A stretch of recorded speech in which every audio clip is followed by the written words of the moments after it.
By turning the radar on and off and rotating the antenna, Vietnam played a game of hide and seek with the US, leaving them helpless against their AGM-45 missile. This prompted the US to escalate the conflict by upgrading AGM-45 to the AGM-78, which our forces referred to as Seiko-2. The new missile was significantly more advanced, while the previous AGM-45 had a range of only 40 kilometers, a warhead of 67 kilograms, and a maximum speed of 514 ms. The AGM-78 was upgraded to a range of 90 kilometers, a warhead of 97 kilograms, and a speed of 617 ms. However, the most frightening feature of this new missile was its ability to remember the radar's location and accurately strike the target even after the radar was turned off. This posed a significant challenge for us, as the earlier version of Seiko had already forced us to find ways to counter it. However, back then, our radar troops were very smart and brave. After many failures, we finally understood the mechanism of its operation well enough to adapt. Our troops no longer kept the radar on day and night as before. We turned it on only at crucial moments, waiting until enemy aircraft were close before activating it. We knew when those moments were important thanks to observation posts located hundreds of kilometers away. If it was daytime, we could see.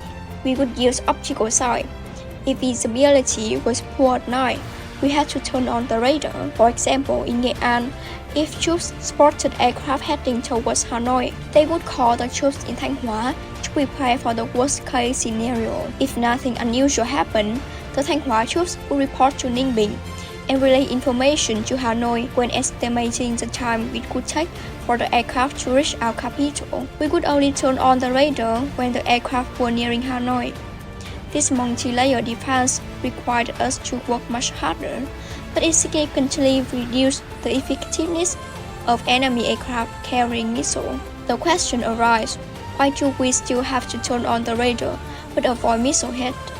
We understood that while missiles could remember position, they needed time to do so. Furthermore, our troops continuously changed radar frequencies. This meant even if a missile could remember, it took time because it might have been only vaguely aware of one frequency while trying to lock onto another.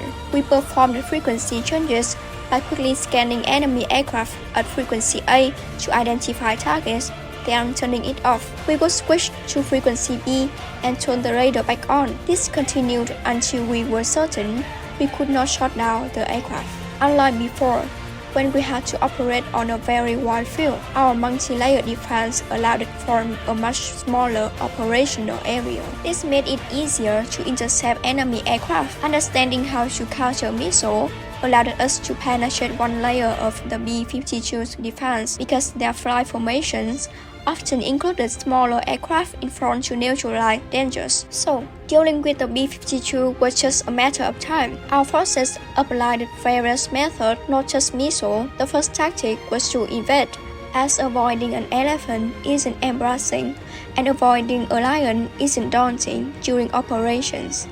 Whenever we saw fast-flying aircraft like the B-10, we would notice a sudden calm in the sky. Our troops would immediately seek shelter. When the B-52 entered action, other reconnaissance aircraft had to move away to avoid being bombed.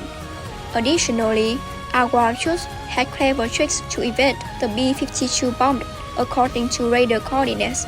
It could bomb whenever it was directed. Fixed targets were fine, but moving targets could evade its strike.